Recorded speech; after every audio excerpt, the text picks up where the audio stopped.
So after suffering dramatic underperformance and losses in the House of Representatives, not to mention failing to take the Senate, you might think that Democrats would consider a leadership change, but if you were thinking that, you would be totally wrong. Nancy Pelosi already announced she will be running for House Speaker. The only likely challengers reported here at Politico is Hakeem Jeffries. He's made it clear he has no interest in the job this term. She has a complete lock on that caucus. And, you know, I still think one of the undertold stories of this whole election, and part of why Democrats, look, I'm not saying it's the whole thing, but part of why at the end voters moved against Democrats in the House in particular was over Nancy Pelosi's shenanigans playing with people's lives with the frickin' stimulus. It's something that nobody out there will actually realize, or the mainstream media will realize, but I think they paid a huge price for that on the margins because they equally saw a pox on both your houses. Both of you are standing up against my stimulus checks. Not one, not the other, despite the fact they tried to cast out. And that is actually the truth. I mean, which is what we reported here over and over again. Partisans wanted to blame Trump. Other partisans wanted to blame Pelosi. It was always Trump, Pelosi, and McConnell, and Steve Moore, and all these other idiots who are the ones who are pushing this stuff. And that is why they paid a big price. So the fact that she's not facing any credible opposition tells you so much about what you need to know about you can lose. You can actually screw up this thing massively and you still get to keep power. Yeah. It's incredible. And Hakeem Jeffries, even the fact that he is the person who might challenge her. I mean, I just read yesterday that the Justice Democrats are probably going to primary him. They should. So even their should. alternative, though, to Pelosi is another person total establishment actively hack. Hostile to that left part of the party. Yes. I mean, I think this is the same dynamic on the right. The first three people, all in Senate leadership,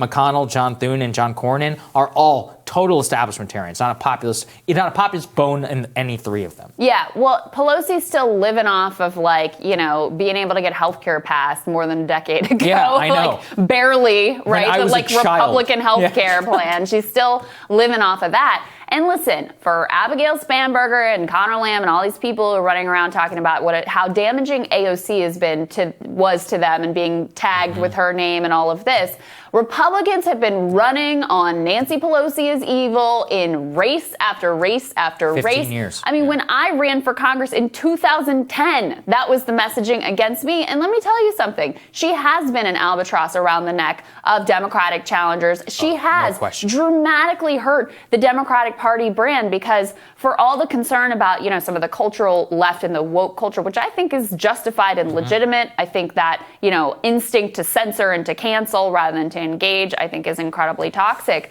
What you get from Nancy Pelosi is this cultural elitism, this sense of we're looking down our nose, and that sense has been completely rejected by the public. She has herself, I really truly believe, done incredible damage to the Democratic Party brand. And under her leadership, since she was Speaker of the House when she first became Speaker, Democrats lost massively in rural districts and state houses across the country. And yet, she can just say, hey, I'm going to run again, and they roll out the red carpet. That's right. Look, there has to actually be accountability for everyone. And that's the truth, which is that her message failed dramatically. It did not expand the House majority, literally the purpose of that entire election. They shrank it to a razor-thin margin.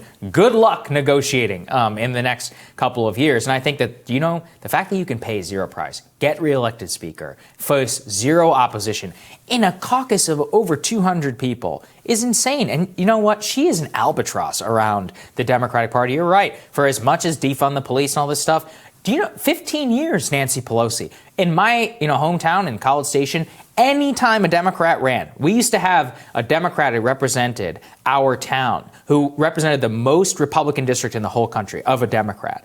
And what sank him? Pelosi and Obama. They just ran pictures of him next to them every single time, and it sank him for the first time in 25 years. If you look up coastal elite in the dictionary, you will find a picture of Nancy Pelosi and her ice cream fridge or whatever. That is the sense that you get from her.